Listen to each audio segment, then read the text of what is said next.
When we last left off, Jas, Fool, Wen, and Bick made Gilnor finally and felt they had finally made the most perfect place in all of their universe. Gilnor was made and left with the Anima Mundi artifact to create all life, and tons of elder artifacts were left scattered across all the planes. Mortals began using these artifacts to ascend to godhood, like Saradomin, who was just a normal human from the plane Terragard, where humans originated. He happened to find the Crown Archival. This is an artifact that is able to locate all of the other Elder artifacts. He amassed a huge following of worshippers and became known as the God or Lord of Light. Meanwhile, Seren is hanging out with the elves on Tartheid.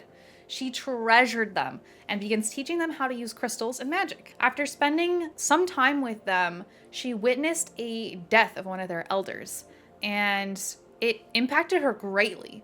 She desperately set out to find a way to increase their lifespan. She ended up finding a way to increase elf lifespan by tying them to her, but this accidentally kind of dooms the entire elf race. Anytime Seren leaves now, the tie to her weakens, causing the elves to get extremely ill and weak. They suffer and eventually die if Seren does not return in time to them. As a result, they desperately try to convince Seren to stay with them or return to them sooner than she would like to. Back to Saradomin, who had the crown and ascended to godhood, he travels to a plane called Naragan, where a very calm and peaceful welcoming species, the Naragi, live. He decides they should worship him and demands that they do. And when they refuse, he obliterates their main city, Skargaroth. Like, completely destroys it. In destroying it, other powerful gods and goddesses hunting the artifacts sense his crown's presence and powers on Naragan, and they decide to go as well. Tuska, the goddess known as the World Devourer and Warthog Pig Goddess, arrives and starts killing a ton of the Naragi trying to attack Saradomin to steal the crown. Saradomin now feels bad man about putting the people here at risk, and in the crossfire of this god war that just started, and tries to protect them.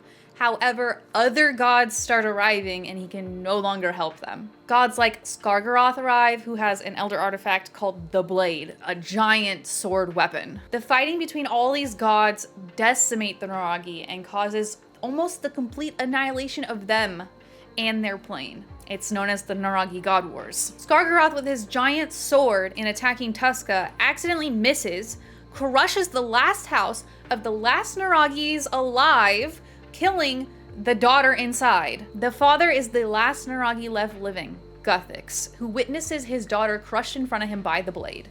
He takes the blade artifact, scares Tuska away by blinding her, and stabs Skargaroth in the back with it. He kills Skargaroth, and as a result ascends to godhood. However, he's a god now with all these powers and has no one left to protect. All of his people in Realm are desecrated. So he leaves, and in his pain creates dimensional tears throughout the planes. Eventually, he becomes known as the God of Balance. He's kind of the only god who didn't go after an artifact out of greed or a desire for power. Finally, to wrap up the pre-First Age, while all this is going on, the Dragonkin who have been bound to the Stone of Jas, thanks to surviving the first realm wipe on the Abyss, divide into two main groups. Those who begin resisting the Stone of Jas, the Dactyl, and those who can't resist the stone, the Necrosorites. The Dactyl tried to lead a rebellion against Jas and the Stone by performing experiments on themselves to try to break or sever the tie. They're also trying to create a version of themselves that can finally reproduce and not be bound to the stone. However, these experiments are extreme, and they end up killing a lot of the Dragonkin, who are normally immortal unless impacted by severe damage. Their numbers begin to start dwindling through these experiments. They create dragons from these experiments, but they see them as a failed experiment and write them off and kind of release them out into the wilds. And that wraps up the pre-First Age. In our next video, we will be going into the lore of the First Age. Thank you guys for hanging out. Thank you for being there on stream with me. Thank you for teaching me how to do bosses for the first time, watching me die and end up in Death's office, watching me skill and try to catch up to all of you who are maxed out. I really appreciate you all being there. Please leave a like, please subscribe, please leave a comment, and we stream live on Twitch, so come hang out with us sometime. Okay, bye.